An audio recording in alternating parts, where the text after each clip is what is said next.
너무 눈물이 나요. 정말 눈물이 펑펑 쏟아지는데 제가 땀 범벅이 돼서 하늘을 보면서 이 옛날에 그 어른들이 얘기하는 피눈물이 있다면 이게 피눈물 같다라는 생각이 들 정도로 정말 엉엉 울었어요.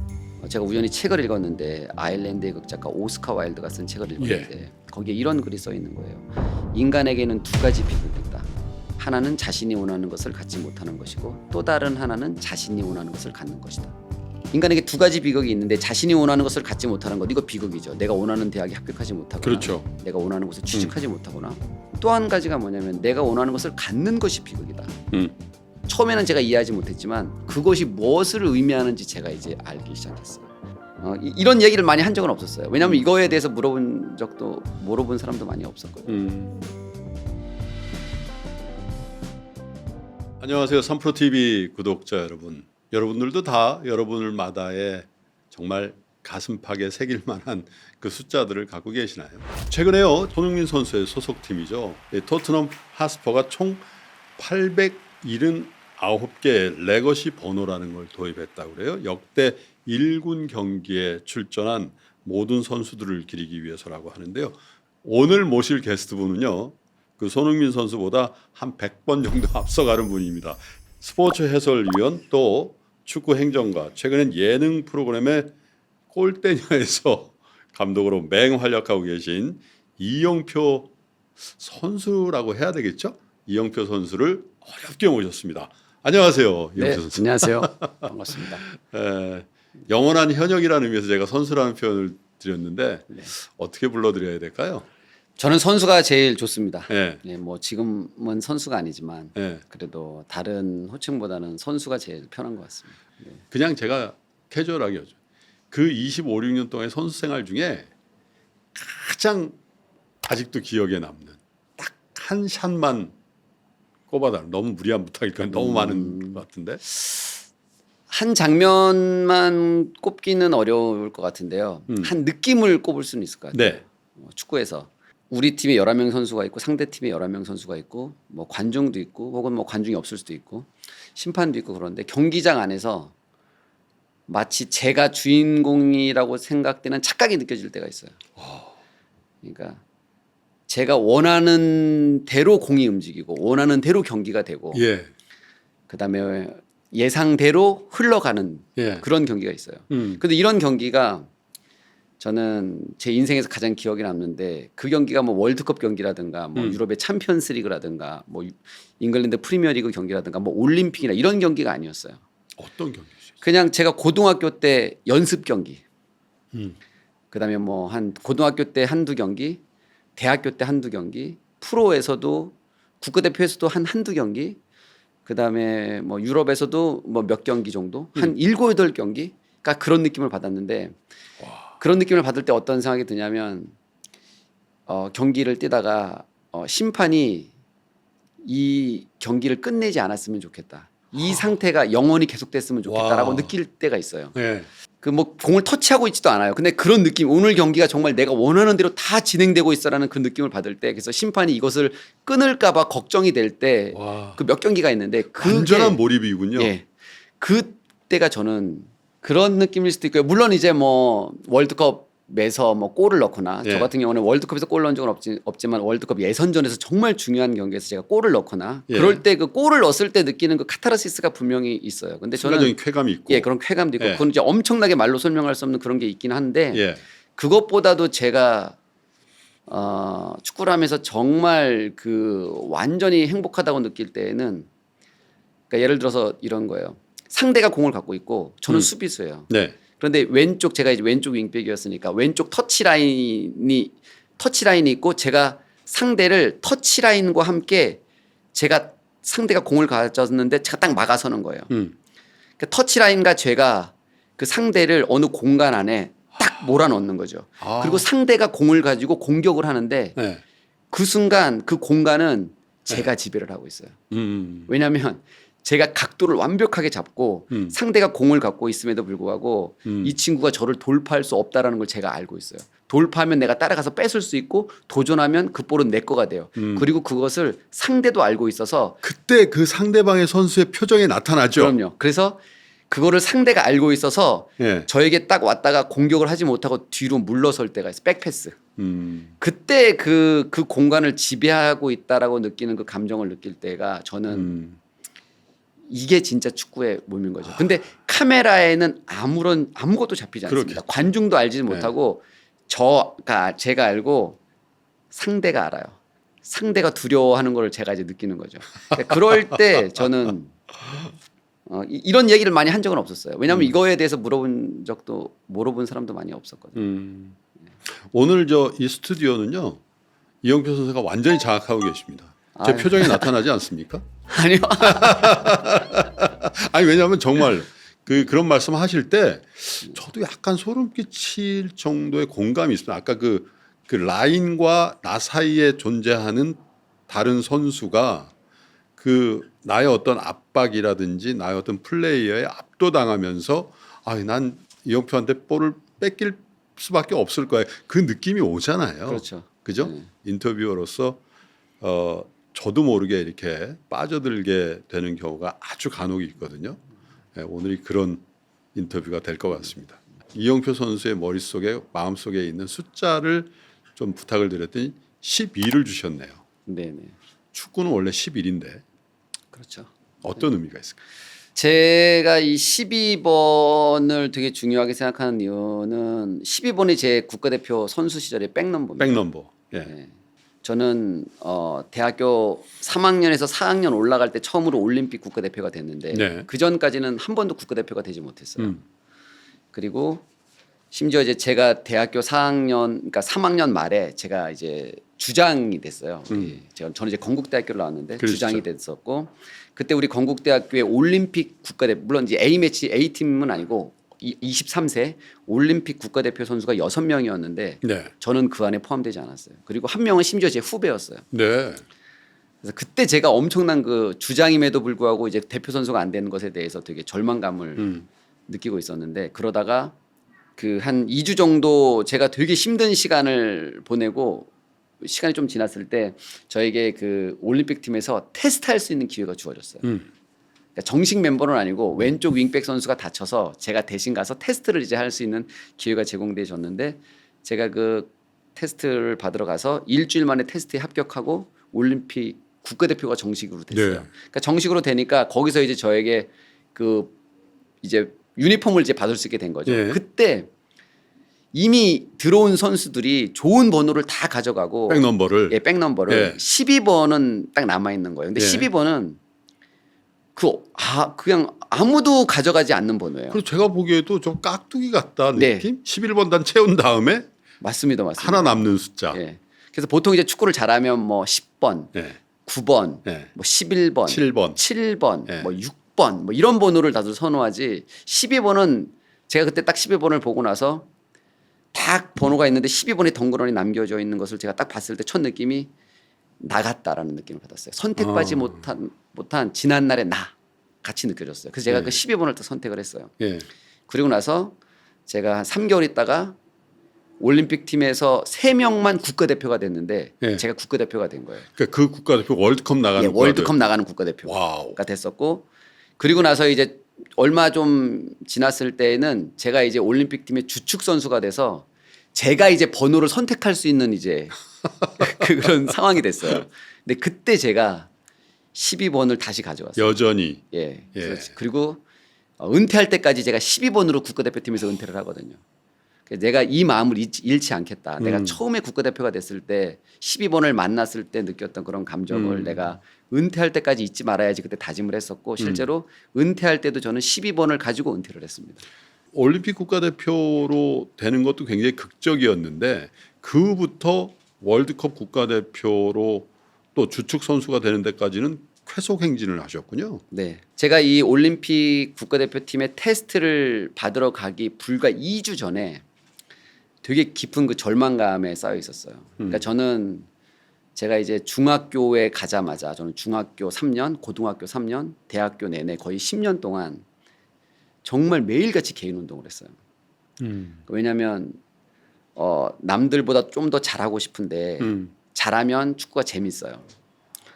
축구가 재밌으려면 잘해야 되고 잘하려면 더 열심히 노력하면 되겠다 싶어서 제가 되게 열심히 노력을 했었어요. 그런데 막상 10년 동안 열심히 노력하고 나서 제가 얻은 결과는 어느 날 이제 제가 그러니까 여름에는 개인 훈련하는 친구들이 많아요. 밤에 날씨가 좋으니까. 그런데 이제 한 10월 말 11월이 딱 되면 한 명, 두 명 줄어들어서 12월이 딱 되는 순간부터 아무도 개인 운동을 나오지 않아요. 이거는 제가 중학교, 고등학교, 대학교 때까지 일관된 패턴이었어요. 근데 그때도 저는 개인 훈련을 했어요. 그리고 그 12월 초가 됐는데 어느 날 제가 이제 그 대표팀이 안 된 걸 그리고 또 이제 주변에 6명의 제 친구들이 같은 학교 친구들이 국가대표인데 저는 되지 않았잖아요. 그 얘기를 듣고 나서 그날도 나가서 훈련을 하는데 물론 운동장에는 저밖에 없었어요. 훈련을 하다가 막 땀이 뻘뻘 이게 땀 범벅이 돼서 훈련을 막 하다가 갑자기 제 머릿속에 아 내가 이렇게 열심히 하는 게 무슨 의미가 있지? 어렸을 때 누군가는 열심히 하면 다 자신이 원하는 꿈을 이룰 수 있을 거라고 얘기했고 나는 그 말을 듣고 열심히 했는데 결국 내가 10년 동안 이렇게 열심히 하고 나서 내가 얻은 결과는 아무것도 없네. 근데 지금 저 친구들은 이 따뜻한 숙소 안에서 TV를 보고 재밌게 놀고 있는데 저 그렇죠. 친구들은 국가대표가 되고 네.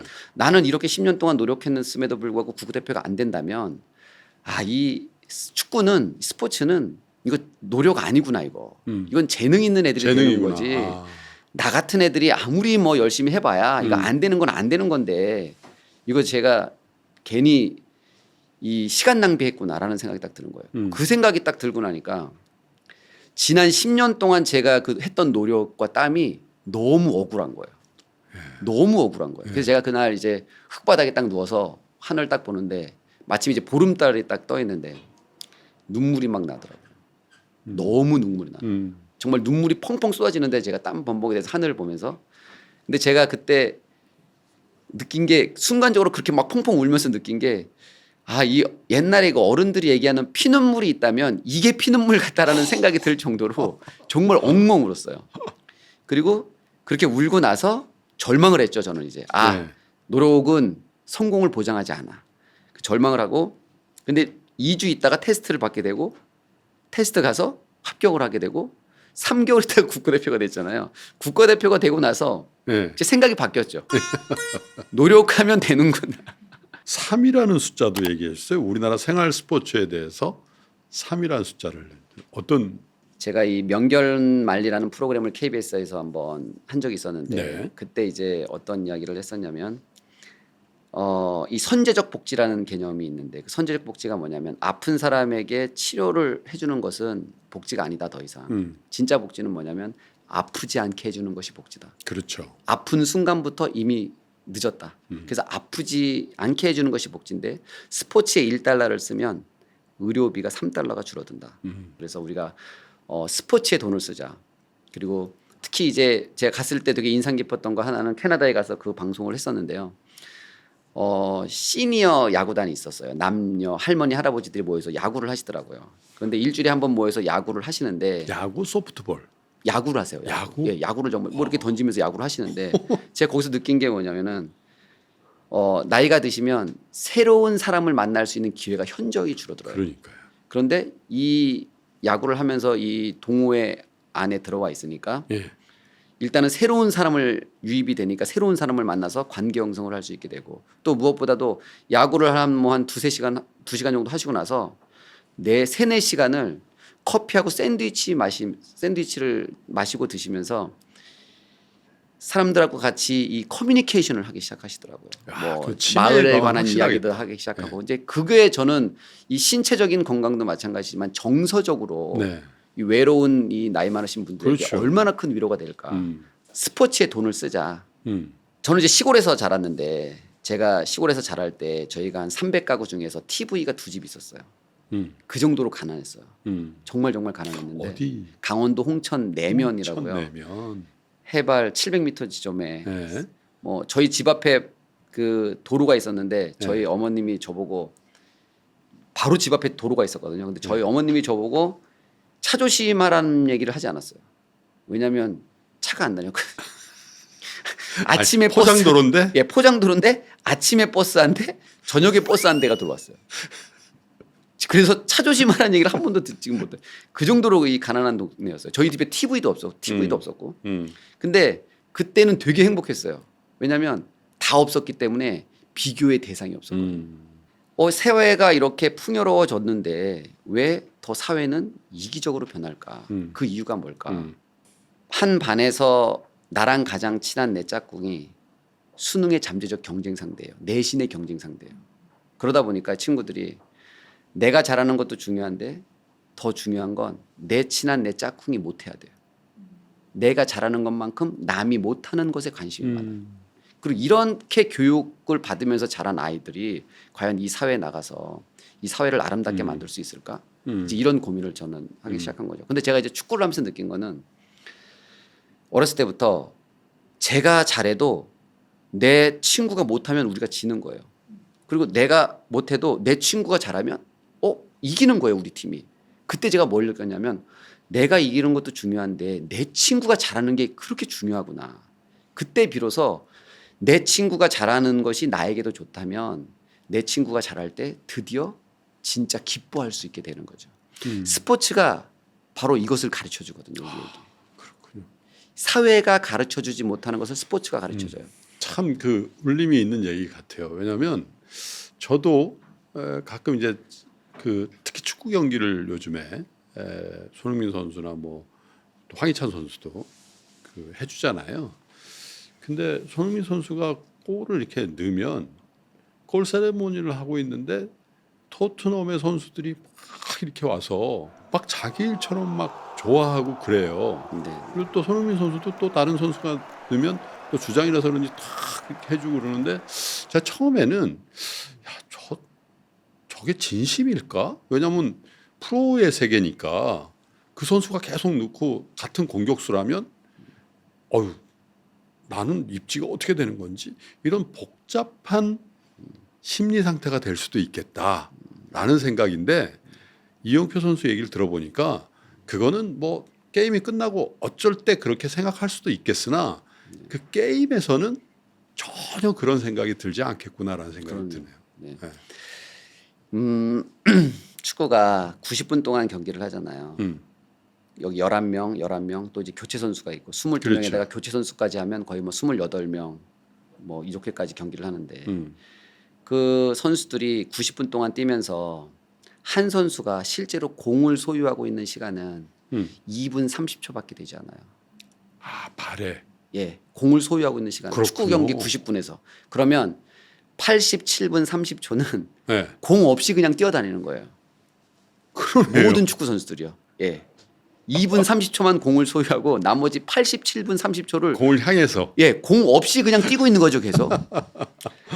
내가 돋보이기 위해서 패스를 하지 않고 공을 오래 소유하면 자신은 주목받을지 모르는데 팀은 죽는 거죠.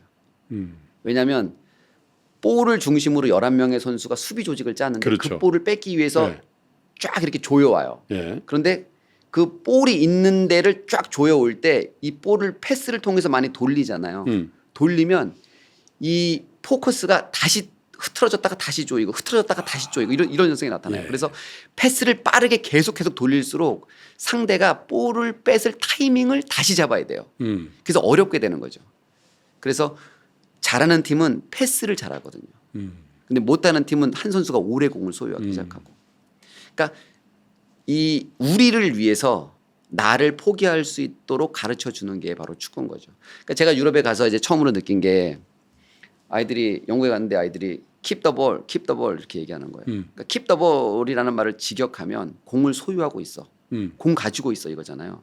그러면 keep the ball 하면 나에게 왔을 때 사람들이 keep the ball 하면 내가 공을 갖고 있어야 되는데 그러란 뜻인 줄 알았는데. 그 keep the ball은 그 뜻이 아니라 빨리 패스해서 우리가 공을 소유하자. 아, we keep the ball. 저는 그 2002년 월드컵이 딱 끝났을 때 예. 처음에 제가 놀란 거는 야 어떻게 이 아시아에서 이 대한민국 축구가 월드컵에서 4강을 갈 수 있지. 지금도 소름 끼쳐요. 그게 가장 저는 충격적이었어요. 예. 그게 그때 당시에는 이거를 제가 이렇게 느꼈었는데 시간이 좀 계속 지나면서 예. 제가 놀라운 것은 어떻게 이 축구라는 이 매개체 하나가 정치적으로 극렬하게 이렇게 분열하고 있는 그다음에 눈에 안 보이는 세대 간의 갈등, 지역. 그다음에 지역, 예. 빈부 이런 것들을 그때 어떻게 예.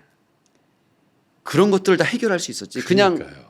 그 제가 얘기 나중에 정말 많은 사람한테 들으니까 네. 그냥 편의점 가서 경기 당일날 이겼을 맞아요. 때 맥주 하나 들고 아저씨 하면 네. 가져가. 네. 누가 내 차 본네트 위에서 떼어도 괜찮고 네. 다 용납이 되기 시작하는 거예요. 그러니까요.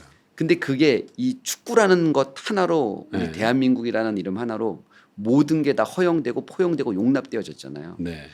그게 저는 스포츠만 할 수 있는 엄청난 마력이다 이렇게 생각을 하고 있어요. 그때 4강 갔을 때 좀 전에 말씀하신 킵 더 볼이 그 작동했던가요? 그럼요.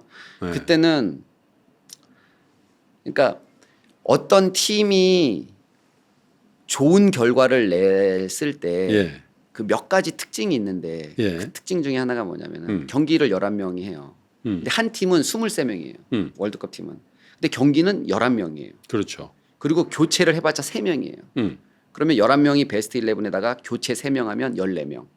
그럼 나머지 8명, 9명은 경기를 뛰지 못해요. 그렇죠. 출전을 못 하죠. 나머지 9명은 경기를 뛰지 못해요. 예. 그런데 어떤 팀이 어떤 성과를 낼 때를 보면 그 11명도 아니고 그 교체 들어가는 3명도 아니고 벤치에 앉아 있는 그 선수들의 팀에 대한 태도, 그 태도에 따라서 결과가 나올 수도 있고 안 나올 수도 있어요. 그러니까 이 팀, 이 선수, 이 벤치에 앉아 있는 선수들이 경기장 안에서 뭔가 도움을 줄 수는 없어요. 예. 그런데 이 선수들이 경기장 밖에서 생활에서 훈련해서 팀을 얼마든지 망칠 수가 있거든요. 마음만 먹으면 팀을 완전히 그냥 파괴시킬 수가 있어요. 예. 그런데 그거를 하지 않고 그 자리에서 이 팀을 위해서 헌신하고 인내하고 기다려줄 수 있는 팀, 이 팀이 항상 좋은 성과를 내더라고요. 그래서 사실은 2002년 월드컵은 우리가 눈에 보이는 것은 11명의 선수들 네. 혹은 뭐 골 넣은 몇 명의 선수들을 우리가 다 기억하지만 예. 사실은 그때 그 벤치에서 헌신한 선수들의 그 헌신이 없었다면 와. 저는 이거는 불가능한 얘기였다. 저는 이렇게 생각하고 있습니다. 2002년이니까 벌써 21년 전 얘기거든요. 네. 근데 저는 21년 동안 우리 4강 신화에 대해서 그런 해석을 처음 들어봤습니다. 벤치에 있는 엔트리에 끼지 못한 출전의 기회를 못 가졌던 선수들이 우리 4강 신화에 기여했다는 얘기를요. 그렇죠. 와, 그러네요. 근데 그건 축구뿐만 아니라 모든 조직, 회사, 모임, 어쩌면 나라까지도 정말 빛나지 않은 그 분들의 역할이 그 나라를 혹은 그 회사를, 그 조직을 융성하게 하고 있는 거다라는 생각도 드네요. 네. 사업도 하셨죠? 네네. 지금도 하고 계시나요? 지금은 이거를 이제 맡아서 하는 우리 그 대표가 따로 있습니다. 네. 네. 주주시군요. 네. 자, 양말 사업 관련된 숫자로 1을 제시해 주셨네요. 어떤 배경에서? 어렸을 때 꿈이 국가대표가 되고 유럽에 진출하고 돈 많이 벌고 남들한테 인정받고 칭찬받는 게 제 목적이었어요. 그렇죠. 그리고 그렇게 되면 행복할 거라고 생각했어요. 내가 원하는 거 가지면 난 정말 행복할 거야. 그리고 굉장히 행복해 보이셨는데. 예. 그리고 제가 이제 이 중고등학교 뭐 대학교 때까지 힘들고 어려울 때마다 이제 이것을 생각하면서 견뎌냈죠. 네. 내가 지금 힘들어도 내가 성공. 국가대표 되면 네. 소위 말하면 성공하면 음. 나 이제 행복할 거니까 지금 이 고통은 아무것도 아니야. 그러면서 이제 견뎌냈어요. 근데 막상 이제 국가대표가 되고 제가 원하는 그 꿈을 이뤘어요. 근데 그때 일시적인 만족감이 있었어요. 분명히. 그런데 그 내가 원하는 것을 소유했을 때 일시적인 만족감은 있는데 지속적인 행복감이 거기에 있지 않은 거예요. 네. 그러니까 그때 되게 저는 이제 혼란스러웠죠. 내가 원하는 것을 얻으면 행복할 거라고 생각했는데 이게 뭐지? 왜 행복하지 않지? 왜 지속적인 행복하지 함이 없지? 그러면 도대체 행복은 어디에 있지? 이 고민을 제가 이제 그때 하기 시작한 네. 거죠. 제가 우연히 책을 읽었는데 아일랜드의 극작가 오스카 와일드가 쓴 책을 읽었는데 거기에 이런 글이 써 있는 거예요. 인간에게는 두 가지 비극이 있다. 하나는 자신이 원하는 것을 갖지 못하는 것이고 또 다른 하나는 자신이 원하는 것을 갖는 것이다. 인간에게 두 가지 비극이 있는데 자신이 원하는 것을 갖지 못하는 것 이거 비극이죠. 내가 원하는 대학에 합격하지 못하거나 그렇죠. 내가 원하는 곳에 취직하지 못하거나 뭐 내가 원하는 사랑이 실패로 돌아가거나 이거 비극처럼 느끼는데 또 한 가지가 뭐냐면 내가 원하는 것을 갖는 것이 비극이다.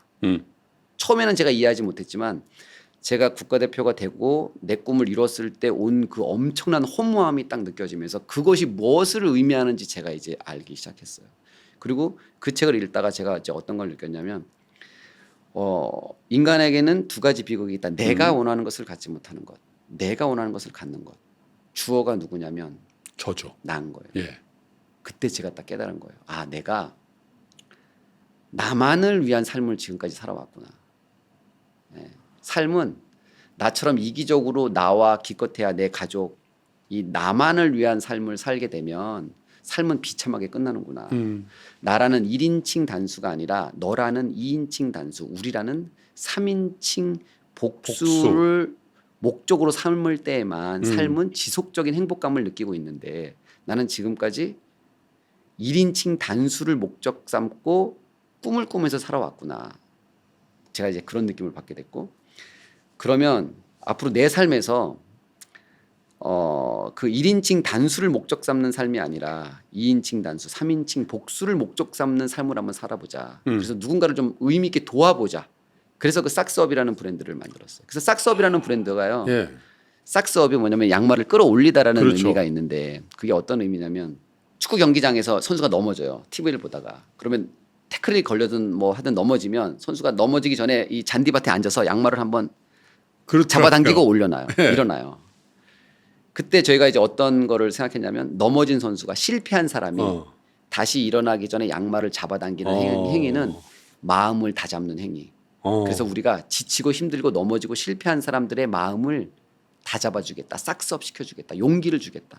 라는 의미로 우리가 이제 그 싹스업이라는 브랜드를 만들어서 우리에게 누군가에게 한번 의미 있는 일을 한번 해보자. 네. 라고 시작을 했어요. 처음에 우리 계획이 어떤 한 사람을 인터뷰해서 그 사람의 분명히 삶의 가치가 있을 거다. 누군가는 사랑일 수 있고 뭐 희망일 수도 있고 용기일 수도 있고 나눔일 수도 있고 헌신일 수도 있고 그런 각자 사람이 갖고 있는 삶의 어떤 한 가지의 메시지를 뽑아서 그것을 양말에 녹여서 예. 사랑의 스토리가 있는 사람에게는 사랑을 선물하고 양말에 담아서 어떤 사람에게는 희망, 헌신, 용서, 나눔, 뭐 인내 이런 것들이 필요한 사람에게 이 양말에 어떤 그 사람의 가치관을 담아서 선물해 보자. 예. 그래서 마음을 한번 나눠보자. 그 양말은 하나의 매개체일 뿐이고 거기에 의미를 담아서 한번 나눠보자. 양말을 팔고 그 수익금으로 누군가를 돕는. 그다음에 코드 쿤스트하고도 같이 콜라보레이션을 해서 예. 했었죠. 그러니까 되게 코드 쿤스트도 되게 의미가 있었던 게 예. 코드 쿤스트는 본인이 이제 무명이었을 때 네. 미국의 조이 베데스라는 되게 유명한 전설적인 그 가수에게 자기가 만든 노래를 보내준 거예요. 근데 이 친구가 이걸 뭐 받아보지도 않는 거예요. 그러니까 그거 포기하지 않고 뭐 매니저, 뭐 운전기사, 뭐 코디 뭐 이런 주변 사람들한테 막 이메일을 보내서 이거 내가 만든 음악인데 너 한번 들어봐라 이렇게 보낸 거예요. 근데 그러다가 주변에 어떤 사람이 그걸 보고 듣고 이거 되게 좋네. 그 조이 베데스한테 진짜 전해준 거예요. 근데 조이 베데스가 그걸 듣고 이 음악 좋은데 이 친구 하면서 이제 미국으로 초대한 거죠. 그래서 실제로 그 친구가 코드 쿤스트가 지금은 되게 유명해졌지만 무명일 때 그 친구가 만든 곡을 그 조이 베데스가 불러서 그렇군요. 유명해진 거예요. 예. 그래서 이 친구랑 인터뷰할 때는 뭐가 있냐면 이 친구가 그 조이 베데스에게 보냈던 이메일을 우리가 프린트를 했어요. 양말에.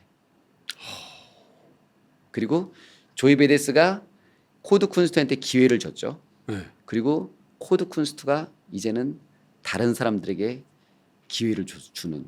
그래서 음악을 작곡하고 싶은데 어떻게 해야 될지 모르는 50명의 그 예비 그 작곡가들을 초대를 해서 그 코드 쿤스트가 판 양말 수익금으로 원데이 클래스를 열어줬어요. 그래서 자신에게 줬던 기회가 코드 쿤스트에서 머무르지 않고 또다시 누군가에게로 흘러 들어가는 그런 프로젝트를 우리 싹스업이 진행을 했었고 상당히 보람찬 일이었죠.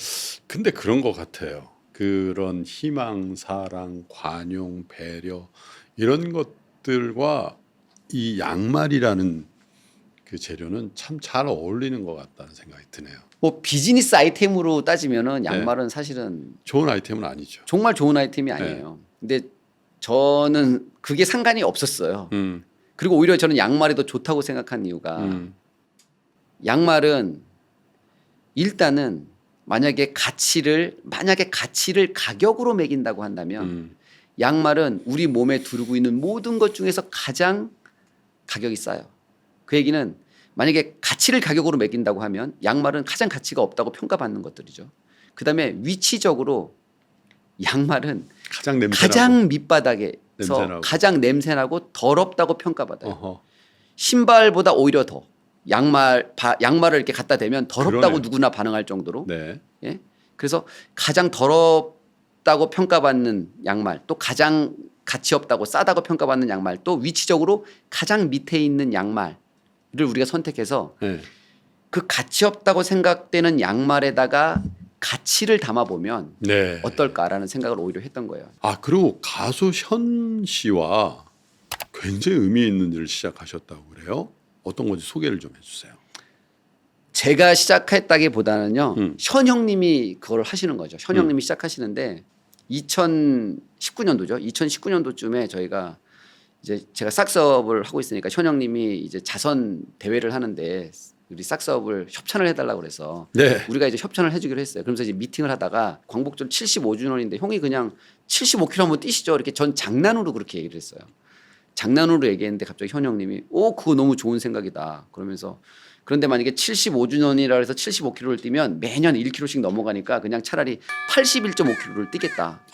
그래서 실제로 현 형님이 81.5km를 뛰고 그다음에 8.15km씩 4명의 나눠서. 페이스메이커들이 네. 한 40명이 나눠서 같이 이제 페이스메이커를 하고 네. 그래서 첫 해에 저희가 3억 5천을 모았었고 두 번째에 7억 5천, 3년 차 때 11억 5천, 올해 15억. 그래서 총 한 38억을 독립유공자 후손분들의 집을 지어드리는데 저희가 사용을 네. 했어요. 그래서 2차 대전 그러니까 6.25 우리 그 전쟁이 끝난 다음에 2차 대전이 끝난 다음에 일본의 전쟁을 참여했던 일본 그 군인들 후손분들은 대부분 중산층 이상을 유지하고 있어요. 그런데 우리나라 그러니까요. 광복 그다음에 일제 시대 때 정말 독립군. 땅 팔고 집 팔아 갖고 독립운동 하셨던 분들의 후손들은 대다수가 다 되게 어려운 생활을 하고 계신 거예요. 그래서 저희가 이제 현 형님이 이거 얘기를 듣고 이거를 독립유공자 후손분들의 집을 고쳐드리고 지어드리는 데 써야 되겠다라고 해서 지금 벌써 10호가 넘었습니다. 14호, 3호 이렇게 지금. 그래서 지난주에도 강릉 가서 또 이제 집을 짓고 왔습니다. 네. 누구나 그런 아이디어는 가질 수 있는데 그걸 실천하고 실행하기는 참 어렵거든요. 특히 유명인일수록. 왜냐하면 그런 세간의 어떤 그런 의식 이런 것 때문에라도 그냥 있지 뭐 이렇게 생각하실 수도 있는데 그걸 뛰어넘어서 그걸 실행하시더군요. 보니까. 저는 되게 그때 당시에 제 삶에 있어서는 되게 중요한 문제였어요. 예, 왜냐하면 저는 제가 이제 은퇴를 37에 했는데 은퇴를 했을 때 저는 되게 자신이 있었어요. 제가 전혀 모르는 다른 분야에서 저는 10년 후에 또다시 성공할 자신이 있었어요. 그것이 어떤 분야든 상관없이 네. 저는 어느 정도의 땀과 어느 정도의 고통과 어느 정도의 인내와 어느 정도의 아픔이 차면 무에서 유를 창조하는 저는 이제 알고 있었기 때문에 10년 후에 내가 만약에 여기에다가 지금까지 했던 내 땀의 노력, 그 실패와 고통과 인내를 쏟으면 난 거기서도 어느 정도 인정받는 그런 사람이 될 자신이 있는 그렇군요. 거예요. 그런데 문제는 뭐냐면 제가 그렇게 해서 또다시 다른 분야에서 인정받고 뭔가를 얻어요. 그게 도대체 무슨 의미가 있다는 거예요. 이미 저는 한번 축구를 통해서 그걸 경험했거든요. 거기에는 일시적인 만족감이 있을 뿐이지 지속적인 행복은 있지 않다. 결국 나의 이 삶에서 가장 중요한 것은 지속적인 행복을 느낄 수 있어야 된다. 그러니까 그 문제가 저에게는 너무나 큰 문제였기 때문에 저는 이제 그 싸움을 되게 긴 시간 동안 하는 시간이 있었죠. 그 행복이라는 뭘까? 행복은 어떻게 찾는 것일까? 행복은 어떻게 느끼는 것일까? 그래서 저희가 항상 드리는 마지막 질문이 있거든요. 뛰어넘어 보고 싶은 어떤 숫자 7을 주셨어요? 어느 해 이제 한 2월이었어요. 2월이었는데 여전히 쌀쌀한 바람이 불고 대신 이제 봄으로 넘어가기 직전이었기 때문에 따뜻한 햇살이 딱 비추고 있었어요. 제 손에는 달콤한 바닐라 라떼가 있었어요. 네. 그리고 제 오른쪽에 사랑하는 아내가 있었어요. 딱 그때 제가 내가 느낄 수 있는 최고의 행복은 이거구나. 일상에서 따뜻한 햇살과 달콤한 바닐라 라떼와 사랑하는 아내가 내가 느낄 수 있는 인생에서 최고의 행복인데 나는 허황된 곳에서 행복을 찾고 있었구나 라는 사실을 제가 이제 그때 이제 알게 됐죠. 그래서 그때 제가 느낀 거는 많은 사람들이 저를 포함해서 행복의 조건을 찾기 시작하는 거예요. 이렇게 하면 행복할 거야. 저렇게 하면 행복할 거야. 그런데 행복은 조건이 존재하는 순간 동시에 불행의 씨앗이 되는구나 라고 느끼기 시작한 거죠. 내가 이것 때문에 행복할 거야. 무엇 때문에 행복할 거야. 반대로 그 무엇이 없으면 불행해지기 시작하는 거예요. 그래서 행복은 조건이 아니다 라는 것을 제가 이제 그때 느끼기 시작했고, 또 한 가지는 행복은 가만히 있어서 행복해지지 않아요. 그냥 가만히 있는데 갑자기 행복한 기분이 들지 않더라고요. 예전에는 눈만 와도 기분이 좋았고, 옛날에는 짜장면 한 그릇 셋 저는 충분히 행복했는데 더 이상 이제 탕수육을 먹어도 행복하지 않는 저를 보면서 행복은 찾고 만들고 의미를 부여하는 거구나. 그리고 감사할 줄 아는 거구나. 그래서 일상에서 조건 없이 행복을 느낄 수 있는 사람이 지속적인 행복을 느낄 수 있다. 너무 좋은 얘기를 많이 들었는데 또 우리 시청자 여러분들, 야 축구 선수 이경표 선수 모셨으면 이 얘기 왜 안 물어봐? 11월 16일부터 북중미 월드컵을 한다면서요? 거기 해설위원이시더군요. 네, 네. 우리나라가 어떻게 되는 겁니까? 전망을. 우리나라는 지금 싱가포르, 태국, 그다음에 중국하고 같은 조에 속해 있어요. 네. 지금 이제 그 전에는 이 월드컵 티켓이 4.5장이었어요. 아시아에 배정된 티켓이. 근데 지금은 이제 8장이 넘어가거든요. 그래서 아시아에 8장이나 돼요? 왜냐면은 이제 북중미 월드컵부터 출전 팀이 48개국으로 늘어서 느는군요. 늘어서 아시아에 이 4장 원래 32강인데 그죠? 예. 4장이 더 이제 늘기 그럼 때문에 뭐 출전은 따로 당상이군요. 그런데 이제 그 아시아 축구가 동남아도 마찬가지고 이제 점점 우리가 뭐 올라오죠. 독일을 이기고 포르투갈을 이기고 이랬던 것처럼 이제는 동남아 팀들이 한국을 이기는 그런 시대도 분명히 이제 올 거예요. 그래서 근데 중국이 만약에 진짜 이 어린이들한테 유소년에 진짜 돈을 투자하기 시작하면 중국도 장기적으로는 우리를 상당히 위협하는 그런 팀이 될 거예요. 물론 이제 아직까지 그러지 않기 때문에 많은 사람들이 중국 축구를 폄하하는 그런 생각을 많이 하는데, 저는 중국이 만약에 정말 이 지혜롭게 돈을 쓰고 유소년에 투자를 하면 중국만큼 또 강력한 축구를 할 수 있는 팀도 없기 때문에 저는 중국은 장기적으로는 되게 강력한 팀이 될 거라고 생각합니다. 어떡하죠? 전 생각 같아서는 1시간도 좋고 2시간 자리를 옮겨서라도 얘기를 더 해보고 싶은데 우리 한국 스포츠를 위해서 또 축구 팬들을 위해서 왕성한 활동 부탁드리고요. 또 잘 안 알려진 곳에서 좋은 활동들 기대하면서 건강하시길 바라겠습니다. 감사합니다. 오늘 이렇게. 시청을 잘 하셨다면 좋아요와 구독도 부탁드리겠습니다.